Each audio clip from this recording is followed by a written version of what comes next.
Então, esses dias eu comprei um Nintendo Switch. Sabe, a minha história com a Nintendo foi um pouco que por acaso. Eu tinha um PlayStation 2 e pedi de aniversário pra minha mãe um PlayStation 3. Só que o PS3 naquela época era muito caro e ela não tinha condições pra comprar pra mim.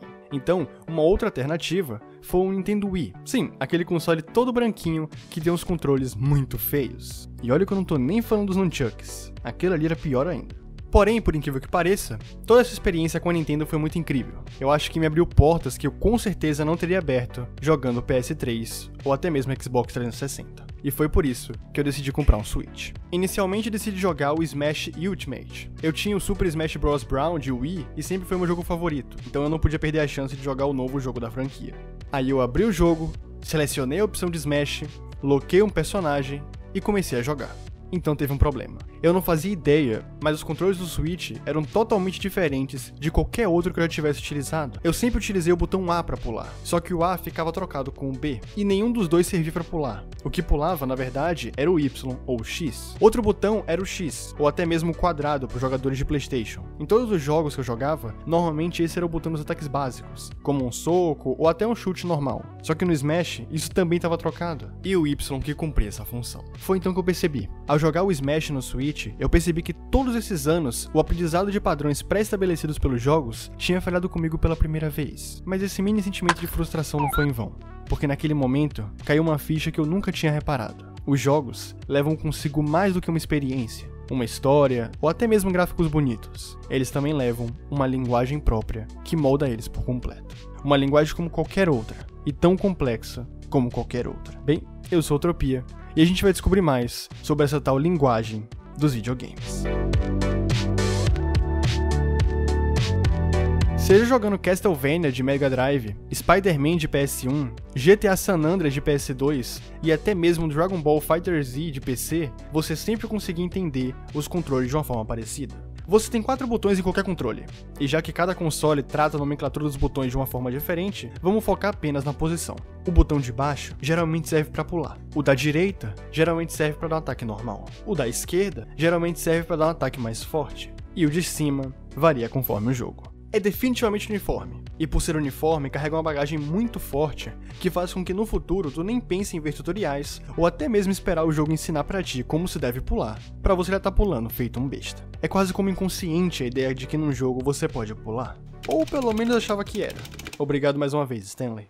Mas claro que toda essa linguagem não se restringe apenas aos controles, mas também aos tipos diversos de jogos que existem. Seja jogos de tiro em primeira pessoa, jogos de plataforma, jogos de terror, etc. Por exemplo, eu vou pegar o próprio arquétipo de jogos de tiro. Pense em você, garotinho, pegando um jogo de tiro pela primeira vez e você atualmente jogando um jogo de tiro parecido. Essa seria a sua gameplay como você sendo um garotinho. Tu consegue ver que naquela época você não entendia lá muito bem o que cada tiro representava. Pra você, um tiro era um tiro, e isso bastava pra matar um boneco.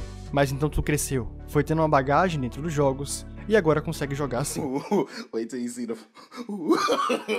No. Agora, será mesmo que todo esse aprendizado serve apenas para um jogo em específico? Claro que não. Tu pode jogar qualquer jogo de tiro e praticamente tudo vai dar no mesmo, porque você aprendeu uma linguagem, você aprendeu como os jogos se comunicam com você, e agora você sabe perfeitamente como respondê-los. A linguagem dos videogames que você leva consigo é como se você estivesse levando um mini tutorial semi-universal de como jogar, se comportar e entender basicamente qualquer jogo. Mas como eu disse, ele não é totalmente universal. Mesmo sabendo todos os botões e tudo que eles geralmente sempre fazem, tem alguns jogos que não seguem uma mesma linguagem, e os jogos da Nintendo continuam sendo um ótimo exemplo disso. Assim como no Smash, no Zelda Breath of the Wild, você também pula no botão superior, em vez de usar o botão inferior. Mas claro que isso não é ruim, não é como se existisse apenas uma língua no mundo. Nos videogames, existe e sempre existirão inúmeras linguagens diferentes e únicas, e por mais que seja frustrante e até mesmo chato aprender uma nova, no final, o estranho sempre se torna comum, e você acaba se acostumando. Um exemplo claro disso foi o Metal Gear do Kojima, que introduziu a mecânica de stealth, algo que é totalmente contra os jogos de tiro massivos que tinham na época. E mesmo assim, depois de muita gente estranhar, hoje ele é o título favorito de muitas pessoas. Mas como qualquer linguagem, quanto mais velho você fica, mais difícil é de aprendê-la. E é por esse e por muitos motivos que, se você olhar em volta no seu trabalho, na sua sala ou até mesmo na sua casa, a maioria talvez nunca tenha jogado sequer um único jogo. Então, se você joga e tem algum amigo que nunca jogou, ou se recusa a jogar por achar difícil demais ou tem preguiça de aprender, tenta ensinar ele. Seja em jogos mobile, jogos de computador ou até mesmo jogos de console, não importa. Todos são jogos e não deve se desmerecer um jogo pela sua plataforma. Afinal, sempre houve e sempre haverá um preconceito acerca dos jogos. E se a gente puder fazer algo para evitar, ou ao menos diminuir isso, já seria bom demais. Então agora pegue o seu manual semi-universal de jogos que você aprendeu durante todos esses anos e tente mostrar para alguém. E quem sabe no fundo, ela não ganha de você no final das contas.